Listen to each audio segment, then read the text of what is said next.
कि सारे का सारा खिता ग्रो कर रहा है सिवाय पाकिस्तान के। वो कह रहे हैं कि लेवल ऑफ हंगर पाकिस्तान में जो है वो बहुत सीरियस है, कि इंडिया को अमेरिका मिडिल ईस्ट में लेके जा रहा है, हम वही अफगानिस्तान और बच्चे हमारे जो है वो भूखे मर रहे हैं। इस खित्ते को उनके लिए जन्नत बनाइए, कोरियंस के लिए जन्नत बनाइए। सबके लिए जन्नत है, हमारे लिए जहन्नुम है। आई एम सॉरी, मैं आपको मैं इसलिए कह रही हूं, लॉ एंड ऑर्डर नहीं, हर चीज की वजह से यहाँ लोग खतरे गुर्बत से नीचे चले गए, अपने बच्चों को स्कूलों से उठाने पर मजबूर हो गए हैं, नहीं उनके पास पैसा। वैसे ही पाकिस्तान को बाकी फ्रंट्स के ऊपर भी मुश्किलात का सामना करना पड़ रहा है। पाकिस्तान और हिंदुस्तानी क्या बल्कि इस रीजन में आप नॉन स्टेट एक्टर इतने पावरफुल हो गए कि वो कंट्रोल में स्टेट के नहीं है। भारत के वजीर आजम नए नए बने तो उन्होंने कहा कि आओ गुर्बत से लड़ें, आओ महंगाई से लड़ें, लेकिन उस वक्त हम और हमारा दिमाग शायद खराब था कि नहीं ये हमसे ऑफर ये बात करना चाहते हैं, ये घुटने जो है वो गिरा रहे हैं। अनारकी, बेचैनी, सियासी और माशी बदहाली, वो सारी चीज़ें तो हमारे सामने है। ये अंजाम, उस अंजाम से हम गुजरना शुरू हो गए और आने वाले दिन तो इससे भी ज्यादा भयानक है। हर बार तुमने हिंदुस्तान को चेतावनी दी, जंग का ऐलान किया, जंगें की, उसके बाद क्या हुआ? You guys forget that कि हर जंग में आप लोग हारे। जब हमारे 93,000 फौजी कैद में थे और जो आधा मुल्क टूट चुका था। अब इंडिया की पॉपुलेशन देखें, अगर उस पॉपुलेशन को पाकिस्तान में हो तो फिर ये आप $1600-1700 तो नहीं ना, ये तो फिर $400-500 आपकी इनकम बन जाती है।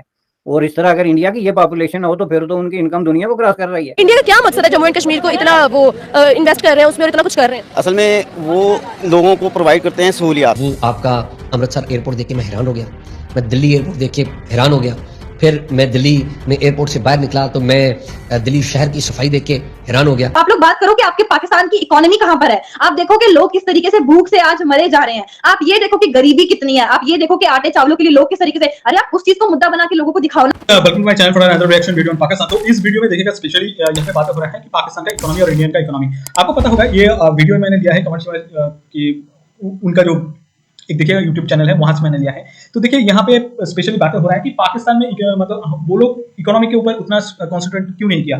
देखिए मेन रीजन यही है। फर्स्ट आप जब देख लेंगे 1947 में वो जब पाकिस्तान आजाद हुआ था ब्रिटिश गवर्नमेंट से और सेपरेट भी हुआ था इंडिया से, तो तब से उनका उतना कंसंट्रेशन था नहीं इकोनॉमी के ऊपर। उनका इकोनॉमी में थोड़ा बहुत भी जो चलता था ना वो चलता था बांग्लादेश की वजह से, और उनको उस टाइम पे एक्चुअली बांग्लादेश उस टाइम पे ईस्ट पाकिस्तान था, बट उस टाइम पे उन्होंने क्या किया, मतलब जो सोने का अंडा देने वाला मुर्गी होता है ना, उसने 1971 में उसको ही काट दिया। उसको काटने का बहुत सारा रीजन भी है, उसके ऊपर डिस्कशन नहीं करेंगे। तो 71 से जब कट गया ना, तब उसके बाद 1979-80 तक तो सही चला। तो उस टाइम पे 7-8-9 साल में पूरा अपना इकोनॉमी को बर्बाद कर दिया, ठीक है, वो इंडिया के चक्कर में, क्योंकि उनको इंडिया ने उनको तोड़ दिया था। तो वो सोच रहा था कि अच्छा इंडिया से कैसे बदला ले, इसकी वजह से उन्होंने अपना जो इकोनॉमी है उसके ऊपर उतना कॉन्सेंट्रेट नहीं किया। उन्होंने वो फालतू के चक्कर में न्यूक्लियर वेपन डेवलप करना स्टार्ट कर दिया, जो मतलब अल्टीमेटली पाकिस्तान इकोनॉमी को कोई बेनिफिट नहीं किया था उस टाइम पे, अभी भी नहीं कर रहा है, ठीक है। और उस टाइम पे वो लोग, आई थिंक जुल्फिकार अली भुट्टो था उस टाइम पे, उन्होंने बोला था कि हम लोग घास खा लेंगे लेकिन न्यूक्लियर वेपन डेवलप करके रहेंगे, और आज वही हो रहा है। ये लोग अभी भी घास खा रहा है। उसके बाद 1980 के बाद आ गया कि अफगान जिहाद में इन लोगों को सच में यूएसए से बहुत पैसा मिला था, मतलब खत्म नहीं होगा इतना पैसा मिला था। और इसकी वजह से जो आप देख रहे हैं ना कि यूएसए, लंदन, कनाडा में, यूरोप में इतना प्रॉपर्टीज इन लोगों ने बना दिया कि आप सोच नहीं सकते। इन लोगों के पास जितना वेल्थ है ना, वो वहां पे जो कॉमन लोग रहता है, जो लोग नॉर्मल बिजनेस करते हैं, उनके पास उतना पैसा नहीं है अब इन लोगों ने जितना चोरी किया है। उसके बाद 1990 से 2000 तक उनका जो इशू था वो कश्मीर पे डाल दिया, मतलब उनका जो कॉन्सेंट्रेशन था ना कश्मीर पे डाल दिया। तो पूरा जो प्रोसेस, मतलब मैंने आपको 1950 से ऑलमोस्ट 2000 तक बोल दिया कि कॉन्सेंट्रेट मतलब उनका मतलब तवज्जो इकोनॉमी में था ही नहीं, था कई और जगह। उसके बाद देखिए 2000 से जब स्टार्ट हुआ, उसके बाद ये वॉर ऑन टेरर स्टार्ट हो गया, क्योंकि वो ये ओसामा बिन लादेन को मारना था। तो उसके बाद इसकी वजह से भी बहुत सारा उन्हें पैसा मिला था। लेकिन इनका प्रॉब्लम तब से स्टार्ट हो गया जब से इंडिया का जो रिलेशन ना यूएसए से अच्छा होना स्टार्ट हो गया, स्पेशली 2009-10 के बाद, ठीक है। और उसके बाद एक बार यूएसए यहाँ से निकल गया 2019 में, तो उसके बाद तो बस खत्म हो गया पूरा रिलेशन। इसी वजह से आप देखिएगा, और ये लोग अभी बार बार इकोनॉमी की बात क्यों कर रहे हैं, इसका रीजन यही है क्योंकि आपको पता है कि अब इन लोगों को लगता है कि इंडिया के साथ हम लोग मतलब ट्रेड कर लेते हैं क्योंकि हमारा ये फायदा में है। अब मान लीजिए वो थोड़ा बहुत हो जाएगा, ट्रेड के बाद हमारा इकोनॉमी थोड़ा बहुत सुधर जाएगा, हम फिर वो जिहाद करना स्टार्ट कर देंगे। ये इन लोगों का यही लॉजिक है। अब आ जाते हैं कि ये जिहादी क्या डिस्कशन कर रहे हैं, हम उसको थोड़ा देख लेते हैं। और कोई चीज दिल पे मत लीजिएगा, जो जिहादी है वो जिहादी है और उनके लिए हर कुछ जिहादी है। नए नए बने तो उन्होंने कहा कि आओ गुर्बत से लड़ें, आओ महंगाई से लड़ें, ये ऑप्शंस थी। ये समझना चाहिए कि हमने उस वक्त नरेंद्र मोदी की ऑफर जो है उसको अगर एक्सेप्ट कर लेते तो आज हमारा जो जियो इकोनॉमिक्स का जो हम बात कर रहे होते हैं, हम आज उसको मटीरियलाइज कर रहे होते, लेकिन उस वक्त हम और हमारा दिमाग शायद ख़राब था कि नहीं ये हमसे ऑफर ये बात करना चाहते हैं, ये घुटने जो है हमारे सामने ले जो है वो गिरा रहे हैं, तो इनसे बात नहीं करनी। तो आपको क्या लगता है, मैं आज कहीं सुन रहा था कि उस वक्त एक वक्त था कि पाकिस्तान के साबिक वज़ीर-ए-आज़म नवाज शरीफ ने ये मोटरवे जो बनाई, उनका बेसिकली मकसद ये था कि इसको कनेक्ट करें अफगानिस्तान के साथ और इंडिया के साथ, और हम जो है वो ट्रेड करें, हम कनेक्टिविटी की बात कर रहे थे, लेकिन हम वो नहीं कर सके, बल्कि उनको फारिग कर दिया गया कई दफ़ा इस हवाले से।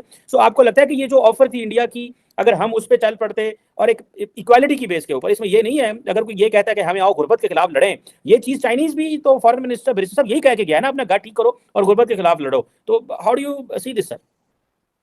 देखें जी, ये मोदी साहब की one of the best statements, अगर आप किसी भी जगह कभी उनके पोर्टफोलियो में आज से 10-15 साल बाद भी कोई बड़ी स्टेटमेंट एक जो है एक शाइनिंग स्टेटमेंट के तौर आएगी तो वो यही थी कि मैं आप लोगों को चैलेंज करता हूं कि आए हम एक दूसरी लड़ाई लड़ते हैं, और वो लड़ाई हम जो है गुर्बत के खिलाफ, बेरोजगारी के खिलाफ, भूखमरी के खिलाफ, इन चीज़ों के खिलाफ लड़ते हैं। तो इन चीज़ों के लिए इक्वालिटी का कोई तस्वर नहीं होता है कि इसमें आप इंडिया के साथ मिलके तो गुर्बत के खिलाफ जंग करेंगे, तो ये बराबरी की बुनियाद पे होनी चाहिए। ये तो जाहिर है वो इस तरह उसमें बराबरी या नाम बराबरी का कोई तस्वर ही नहीं है, चूंकि हर मुल्क के अपने वसाइल होंगे, सिर्फ वो एक दूसरे से कोऑर्डिनेट करेंगे कि जहाँ जहाँ वो इन चीज़ों को शेयर कर सकते हैं। तो मैं समझता हूँ कि उस वक्त मैंने ये कई दफ़ा जिक्र किया कि उस स्टेटमेंट पे पाकिस्तान को रिएक्ट करना चाहिए था पॉजिटिवली, चूँकि उस वक्त एक माहौल ऐसा था कि जंग की बातें हो रही थी, जंग जो होती है फौज वर्सेस फौज लड़ाई। तो उसके तनाज़ुर में उन्होंने कहा था कि अगर आपने लड़ाई लड़नी है तो आए ये लड़ाई लड़ते हैं गुर्बत और बेरोजगारी वगैरह के खिलाफ। तो इससे जो है वो एक बहुत बड़ा फ़र्क आज तक पड़ जाता। जहाँ तक आपने पर कैपिटा की बात की, तो उसमें आप इंडिया की पॉपुलेशन देखें, अगर उस पॉपुलेशन को पाकिस्तान में हो तो फिर ये आप $1600-1700 तो नहीं ना, ये तो फिर $400-500 आपकी इनकम बन जाती है। और इस तरह अगर इंडिया की ये पॉपुलेशन हो तो फिर तो उनकी इनकम दुनिया को क्रॉस कर रही है, क्योंकि इतनी बड़ी पॉपुलेशन जो है, बिलियन से ऊपर जो पॉपुलेशन है, उसमें ये पर कैपिटा होना एक बहुत बड़ी कामयाबी है।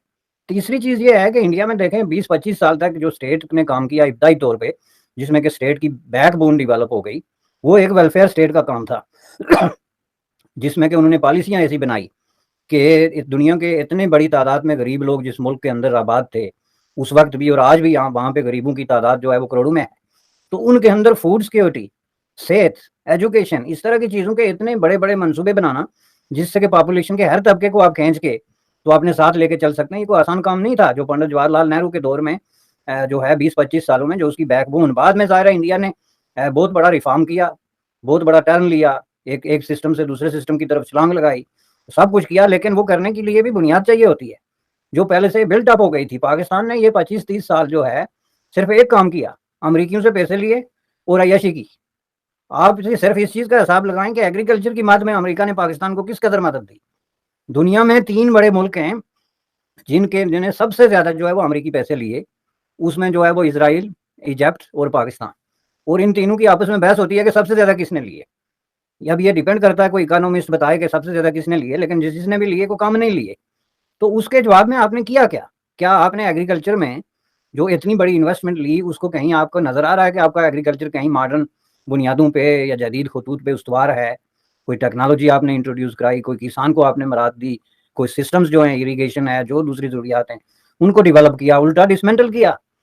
तो इसलिए ये जो है आज नौबत यहाँ तक पहुँच चुकी है। लेकिन मैं ये कहता हूँ कि ये बिगिनिंग है, अगर इसको आज भी रोका नहीं जाता तो पाकिस्तान जिस तरीके से पॉपुलेशन बढ़ रही है ये एक बम है। ये जब एक्सप्लोड करेगा तो उसमें गुर्बत जो है वो आपको दीवारों पे और सड़कों पे और खेतों में हर जगह पे नाचती हुई नजर आएगी, क्योंकि आपके पास है ही कुछ नहीं। जिस तरीके से आपकी पॉपुलेशन बढ़ रही है ये 20-30 सालों में इंडिया की पॉपुलेशन के बराबर हो जाएगी। तो दूसरी तरफ आप अपने वसाइल देखें, तो इसलिए ये कोई एक चीज़ नहीं है, ये मल्टीपल फैक्टर्स हैं जो मिलजुल के तो सिचुएशन जो है उसको ख़राब से ख़राब कर तर्क करते जा रहे हैं। बिल्कुल सही कह रहे हैं ब्रिज साहब आप, ये मल्टीपल फैक्टर्स हैं और इसमें जो है वो हमने वो एक डिपेंडेंस जो इस्टेब्लिश की और हमें आज, और उसका नुकसान ये हुआ जो अमेरिका से हमने डिपेंडेंस ली वो हम चाइना के पास भी वही लेके चले गए, और हम वहाँ पे भी जाके कहते हैं जी ठीक है अगर एक प्रोजेक्ट है उस पर 100 अरब लगेगा तो 70 करोड़, अगर 70 अरब इंडिया चाइना देगा तो 30 अरब हम देंगे। तो वो भी बाद में हम कहते हैं भाई हमें कर्जा दो, फिर हम तुम्हें बाद में दे देंगे। वो भी हम प्राइवेट बैंकों से कर्जा ले लेते हैं, कुछ हम उनके स्टेट बैंक से, सेंट्रल बैंक से कर्जा ले लेते हैं। तो हमारी ये जो, और अभी तो हमारे खुद ब्रिज साहब, कई मिनिस्टर साहब को मैंने खुद सेनेट में सुना है, हमारे एक मिनिस्टर साहब हैं सालिक हुसैन साहब, उन्होंने कहा कि हमने सिर्फ FDI की वजह से एक्सपेंसिव लोन्स ले लिए और लेकिन हम उस पर बात नहीं की, वो किसी ने वो दोहराया नहीं है, दोबारा वो कहीं मैंने खुद सुनी थी और सोशल मीडिया के ऊपर भी है। सो ये चीज़ें जो हैं ये सारी बातें ये हमें बताती हैं कि हमारी जो डायरेक्शन है, जो एलीट जो है उसकी डायरेक्शन ही बिल्कुल अजीब है। एक तरफ ऑस्टेरिटी मेजर्स है कि हुकूमत कह रही है फेडरल मिनिस्टर्स को तनख्वाहें ना लो, और दूसरी तरफ प्राइम मिनिस्टर 50 बंदों का डेलीगेशन लेके घूम रहा है। तो ये तो फिर ये जो डायकोटमी है, और आपने बिल्कुल सही कहा कि हमने एक अपॉर्चुनिटी मिस कर दी है। इसमें हम इंडिया को फेवर नहीं कर रहे हैं, हम इसमें पाकिस्तान को फेवर कर रहे हैं। जो मोदी साहब की बात थी वो इंडिया के लिए मेरा ख्याल है नहीं थी, वो पाकिस्तान की थी। हमें देखना हमें उससे क्या जो है